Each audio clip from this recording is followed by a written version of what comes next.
दुनिया के सामने सोशल लेवल पे अपने आप को बहुत अच्छा दिखा सकते हो। आपकी असली हैसियत क्या, आपकी असली औकात क्या, आप घर के लोगों को कैसे ट्रीट करते हो, ये आपके घर के लोग बेहतर जानते होते हैं। तो यही मोदी जी का काम है, मीडिया का काम है। आज मोदी जी को बड़ा दिखाना, ग्लोबल लीडर दिखाना। कहा है का ग्लोबल लीडर? आज ग्लोबल लेवल पे बेइज्जती कराने वाला ग्लोबल लीडर नहीं है। आप समझो इस बात को। आज वहाँ पे अमेरिका में जो विरोध हुआ वो कोई नहीं दिखाता, मोदी के पुतले फूके गए वो कोई नहीं दिखाता। मिस्र में जाके मुसलमानों को गले लगाता फिर रहा है और यहाँ पे मुसलमानों का बायकॉट करते फिर रहे हैं। कहाँ है वो अंधभक्त, कहाँ है वो हिंदू समर्थन इनका? आप ये पूछो ना। तो आज की डेट में मोदी साहब एक वो नेता हैं जो देश को विभाजित कर रहे हैं। मोदी साहब एक वो नेता हैं जिनको मणिपुर से कोई मतलब नहीं, भारत के लोगों से कोई मतलब नहीं। यहाँ खून की होली खेली जा रही है, मणिपुर के तांडव हो रहा है, पर इनको वहां पे विदेशों में घूमना है।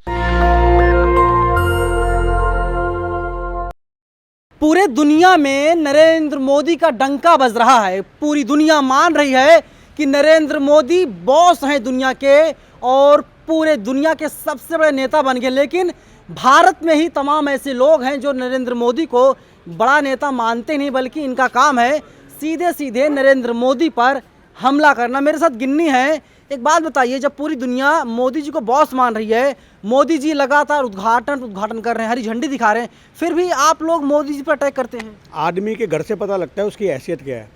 आप याद रखना, आप दुनिया के सामने सोशल लेवल पे अपने आप को बहुत अच्छा दिखा सकते हो। आपकी असली हैसियत क्या, आपकी असली औकात क्या, आप घर के लोगों को कैसे ट्रीट करते हो, ये आपके घर के लोग बेहतर जानते होते हैं। आज कितने लोग ऐसे हैं जिनके घर वाले उन्हें गालियाँ देते हैं और वो दुनिया के आगे सामने जाकर के अपने आप को बहुत बड़ी तस्वीर शेयर करते हैं। तो यही मोदी जी का काम है, मीडिया का काम है। आज मोदी जी को बड़ा दिखाना, ग्लोबल लीडर दिखाना। कहा है का ग्लोबल लीडर? आज ग्लोबल लेवल पर बेइज्जती कराने वाला ग्लोबल लीडर नहीं है। आप समझो इस बात को। आज वहाँ पर अमेरिका में जो विरोध हुआ वो कोई नहीं दिखाता, मोदी के पुतले फूके गए वो कोई नहीं दिखाता, जूतों की माला पहना करके उनको घुमाया गया वो कोई नहीं दिखाता। आप समझो इस बात को। तो जो हमारे देश के अंदर एक एक्चुअल तस्वीर है, लोग उससे वंचित हैं। लोगों को लगता है कि मीडिया में जो चलता है वही एक्चुअल मोदी है, पर ज़मीन पे अगर आप लोगों से पूछोगे तो आपको पता लगेगी मोदी की एक्चुअल तस्वीर क्या है। तो असल तस्वीर क्या, आप बता दीजिए।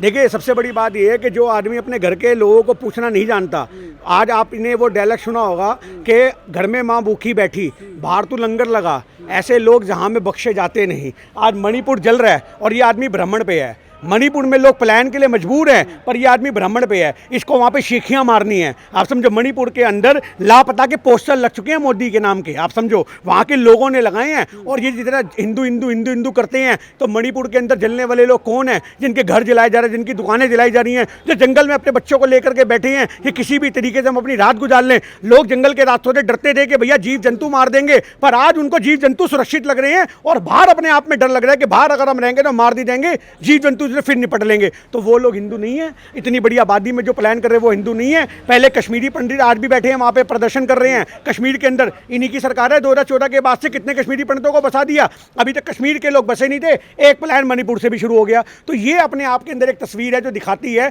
कि ये एक वो इंसान है जिसके सामने लोग मर जाएं, खप जाएं, से कोई फर्क नहीं पड़ता। इसको विदेशों में तूती नहीं बुलवानी। आप समझो इस बात को। अपनी मीडिया के लोग जाते हैं, एक हवाई जहाज में इनके अंधभक्त जाते हैं जो वहां मोदी मोदी चिल्लाते हैं। ये एक एक्चुअल सूरत है। एक आम आदमी के दिलों के अंदर मोदी के नाम का अगर छोटा सा फूल गुलदस्ता हल्का सा खिला भी था, तो वो भी 2014 के बाद धीमे धीमे मुरझा गया। और आज भाजपा से लोग इतने निराश हैं कि चाहे हिंदू हो, दलित हो, सिख हो, आदिवासी हो, मुसलमान हो, किसी भी धर्म किसी भी जाति के लोग हो, उनके जुबान पे एक ही शब्द है कि कांग्रेस दोबारा आनी चाहिए, क्योंकि देश हित में काम करने वाली सिर्फ कांग्रेस है। नरेंद्र मोदी भोपाल में वहां पर वंदे भारत को हरी झंडी दिखा रहे हैं और आपके जो राहुल गांधी हैं वो तो अपनी सीट नहीं, सांसद नहीं बचा पा रहे हैं। देखिए, सीट बचाने से मतलब नहीं, वो देश बचाने के लिए लड़ रहे हैं। सीट बचाने की लड़ाई ये छोटे मोटे नेताओं की सोच होती है। जो आदमी ने नकार दिया, जिस मीटिंग में राहुल गांधी कांग्रेस पार्टी उस मीटिंग में केजरीवाल नहीं जाएंगे। जो आदमी समाज के लिए काम करता हो उसको सीट से मतलब नहीं, उसको समाज से मतलब होता है। भारत जोड़ो यात्रा में उन्होंने दिखा दिया कि वो एक जन नेता हैं। एक राजनेता से जन नेता का सफर इतना आसान नहीं होता। मोदी के नाम के आगे आज भी लोग राजनेता ही लिखते हैं, पर राहुल जी के नाम के आगे बिना प्रधानमंत्री के लोग राजनेता भी मानते हैं और जन नायक भी मानते हैं। ये उनकी उपलब्धि है। और आप केजरीवाल की बात कर रहे हो, अरे वो तो है ही आरएसएस का छोटा संगी रिचार्ज। उसको तो पहले वहां पे भेजा गया था कि तू काम खराब करके आई हो। हर जगह वो वहां पे जाता है जहां कांग्रेस की सरकार होती है, जहां कांग्रेस का वोट बैंक मजबूर होता है। वोट काटने वाला बंदा है ये कटवा है, वोट कटवा। आप समझो इस बात को। तो आज की डेट में आप जब ये वहां पे गया था पटना में, हमें बहुत अच्छे से पता था, क्योंकि अध्यादेश पे हमने समर्थन नहीं दिया। अरे ये कनपट्टी पे बंदूक लग के समर्थन मांगते, इसको समर्थन देंगे?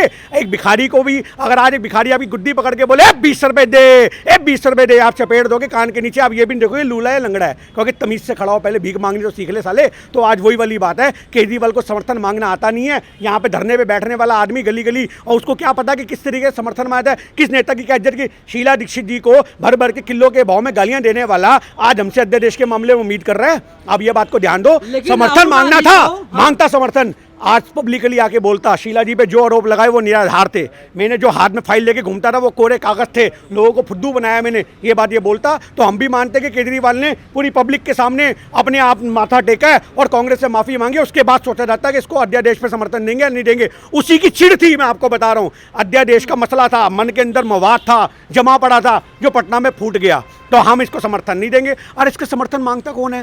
कांग्रेस के वोट काट करके कांग्रेस के लोगों को भ्रमित करने वाला आदमी समर्थन की उम्मीद कर रहा है। जनता जाग चुकी है, दिल्ली के लोग जाग चुके हैं, बिजली की जो दरें बढ़ाई हैं उससे जाग चुकी हैं। इसका जगह जगह बोरिया बिस्तरा पैक होने वाला है। आप ये बात छोड़ दो, और ये बिजली के जो रेट बढ़ाए हैं काय को, 2024 में इलेक्शन है, पैसा है नहीं, क्या करेगा? आज मोदी सरकार की तरीके से साहब गलती है। एलजी काहे की एलजी की बैठता धरने पे? एलजी की गलती है तो क्यों नहीं बैठता?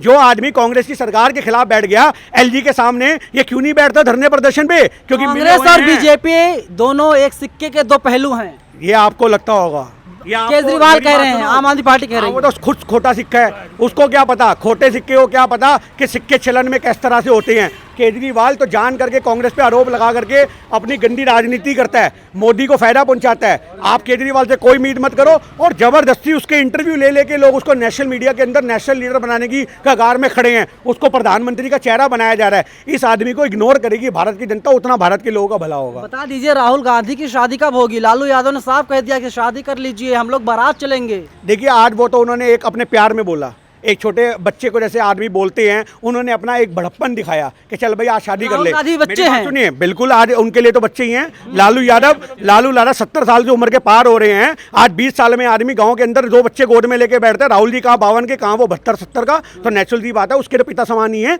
तो आप ये बात अपने कहीं से छोड़ दीजिए, वो तो एक पिता का दर्द है, एक बड़े भाई का दर्द, आप कैसे भी उसको ले लो। पर आज लालू यादव वगैरह जो है कि एक्सीडेंटल नेता हैं, जब देश में इमरजेंसी लगी थी तभी ये लोग पैदा हुए हैं, तभी जन्म लिए और इसके बाद में सरकार बनाते चले गए। देखिए आज हमें ये नहीं पता कि लालू यादव के क्या व्यक्तव्य आपके सामने रखा, हमें इतनी सी बात पता है। भाटिया बोल रहे हैं। मेरी बात सुनिए कि लालू यादव आज अपने आप में जब रेल मंत्री रहे तो उन्होंने रेल को फायदा पहुंचाया। आज उनको आप कभी निराधार नहीं कर सकते उनके बयानों को, पर आज मोदी ने जिस प्रकार से देश को जमीन पे लाके खड़ा कर दिया, उसके मुद्दे होने चाहिए। लालू ने क्या बोला, केजरीवाल ने क्या बोला, आज जो आदमी सत्ता पे है सवाल उससे होने चाहिए। मिस्र में जाके मुसलमानों को गले लगाता फिर रहा है और यहाँ पे मुसलमानों का बायकॉट करते फिर रहे हैं। कहाँ है वो अंधभक्त, कहाँ है वो हिंदू समर्थन इनका? आप ये पूछो ना। छोड़िए, मोदी के सामने हारे तो अब आप लोगों के पास बचा हुआ है ओबामा को लेकर के आप लोग निशाना साध रहे प्रधानमंत्री मोदी। देखिए आज अमेरिका के अंदर मोदी जी की जो खिल्ली उड़ी है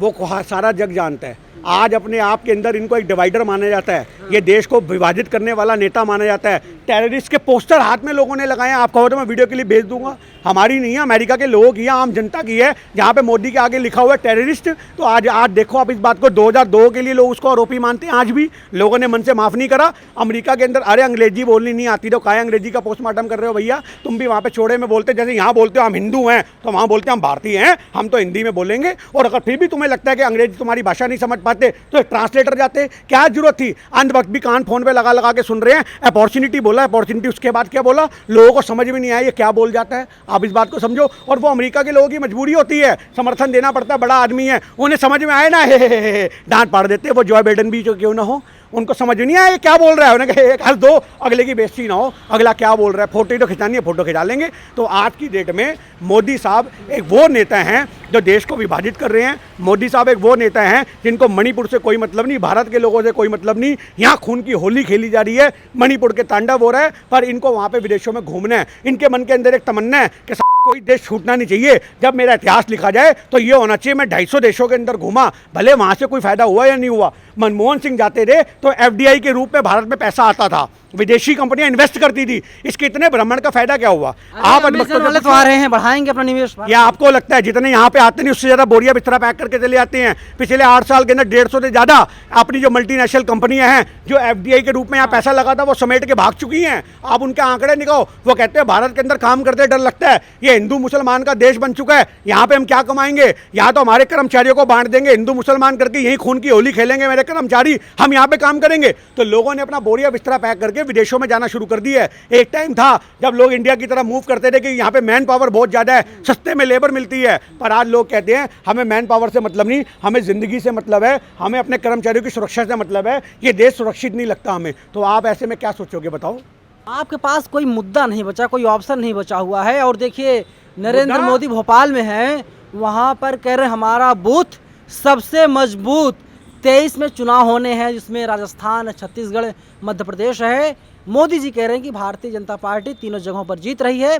इसके अलावा जो है कि 24 में नरेंद्र मोदी फिर से आ रहे हैं। तभी तो हम बोलते हैं भारतीय जनता पार्टी का प्रधानमंत्री है, भारत का प्रधानमंत्री नहीं है, क्योंकि भारत के प्रधानमंत्री रहते हुए मनमोहन सिंह ने जाकर के चुनावों में प्रचार नहीं करा। ये पहला ऐसा प्रधानमंत्री इतिहास के अंदर लिखा जाएगा जो जाकर के पार्टियों के प्रचार करता है। मनमोहन थे। मेरी बात सुनो, और आप ये बात बोल रहे हो कि जो आज इन्होंने कर्नाटक में भी बहुत रैलियां करी, अमित शाह ने करी, इसने करी, 15 रैलियां करी, इनका तो काम है राजनीतिक लोग गली गली जाके वोट मांगना। आप समझो इस बात को, लोगों को कुछ मिले या ना मिले वोट मांगो, लोगों को बेवकूफ़ बनाओ। आपको क्या लगता है कि नरेंद्र मोदी को मध्य प्रदेश के लोग जिताएंगे, राजस्थान के लोग जिताएंगे? बॉयकट करेंगे इन लोगों का। आप मध्य प्रदेश के अंदर जितनी भारी सीटों से कांग्रेस जीतेगी उतना इनको एहसास होगा कि 2024 में इनकी सीटें खिसक रही हैं, इनकी ज़मीन खिसक चुकी है। ये आभास इनको तब होगा जब पटकनी दे करके नीचे गिरेंगे। आप कारपेट पे खड़े हो, मैं कारपेट खींच रहा हूँ, पर आप जब तक हिल रहे हो आपको लग रहा है मैं तो सुरक्षित हूँ। जैसी तेजी से कारपेट खींचेगा सर के बल गिरोगे, और वही हाल इनका 2024 में होगा। वो कारपेट खींचने का काम भारत की जनता करेगी, और वो कारपेट जब खींचा जाएगा तो नरेंद्र मोदी की सरकार औंधे मुंह जमीन पे गिरेगी। चलिए, गिन्नी का आरोप साफ साफ नरेंद्र मोदी पर है, जो देश के प्रधानमंत्री हैं। फिलहाल नरेंद्र मोदी इस वक्त मध्य प्रदेश के भोपाल में है, वहाँ पर वंदे भारत को हरी झंडी दिखाने काम कर रहे हैं। और तमाम जो बीजेपी के समर्थक हैं वे लोग जय श्री राम के नारे लगा रहे हैं, हर हर मोदी घर घर मोदी के नारे लगा रहे हैं। और नरेंद्र मोदी का साफ कहना है कि 23 के साथ ही 24 में भी भारतीय जनता पार्टी चुनाव जीतने जा रही है। इस पूरी बातचीत पर आपकी क्या प्रतिक्रिया है? क्योंकि ये कांग्रेस के सक्रिय कार्यकर्ता हैं, लगातार नरेंद्र मोदी सरकार को घेरने का काम करते हैं और नीतियों की जम करके आलोचना करते हैं। आप लोग अपनी राय में कमेंट बॉक्स में ज़रूर बताइएगा। कैमरा पर्सन बॉबी के साथ में नवीन कुमार नंदन, नेशनल दस्तक, कांग्रेस पार्टी कार्यालय, दिल्ली। नेशनल दस्तक की आपसे गुजारिश है कि अगर इसको बचाना चाहते हैं तो नेशनल दस्तक को सब्सक्राइब करने के लिए रेड कलर के सब्सक्राइब बटन को दबाएं, फिर बेल आइकन की घंटी दबाएं। नेशनल दस्तक को बचाने के लिए बहुत जरूरी है कि हर खबर को शेयर करें, लाइक करें, कमेंट जरूर करें।